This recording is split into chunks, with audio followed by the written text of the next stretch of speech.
வோடூ என்பது மேற்கு ஆப்பிரிக்காவில் தோன்றிய ஆன்மீக மரபாகும். இதில் வோடன் எனப்படும் ஆவிகள் மற்றும் சக்திகள் வழிபடப்படுகின்றன. வோடூவில் இறைவனுடன் நேரடி தொடர்பை விட லோவா எனப்படும் இடைமட்ட சக்திகள் மூலமாகவே வழிபாடுகள் நடக்கின்றன. இந்த லோவாக்களில் குறிப்பாக மரணத்தை கடைசியாய் பார்க்கும் பாரன் சாண்டி மிகவும் புகழ்பெற்றவர்.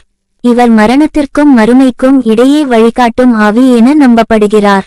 வோடூ மரபில் முன்னோர்களின் ஆவிகளான பகுலு அவர்களின் சந்ததிகளை பாதுகாக்கின்றனர், ஆனால் மரியாதை இல்லாமல் நடந்தால் சாபமிடுவார்கள் என நம்பப்படுகிறது.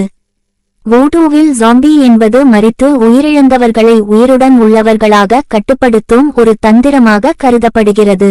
இது உண்மையில் ஆப்பிரிக்க வோடூதான் கொண்டு வந்த கருத்தாகும். மேலும் காட்டுப்பேய்களான அசன்போசம் என்பவர்கள் கூர்மையான பற்கள் மற்றும் இரும்பு பாதங்களை கொண்டு காட்டுகளில் மனிதர்களை வேட்டையாடும் பேய்கள் என கருதப்படுகிறார்கள். வோடூவில் வோடூ பொம்மைகள், இரத்த நைவேத்தியங்கள், இரவு பூஜைகள் போன்ற வெறிக்கூறுகள் நடைமுறையில் உள்ளன. 1930களில் ஹைட்டி நாட்டில் ஒருவன் இறந்து புதைக்கப்பட்டு ஆண்டுகள் கழித்து உயிருடன் காணப்பட்ட சம்பவம் ஜாம்பி மரபை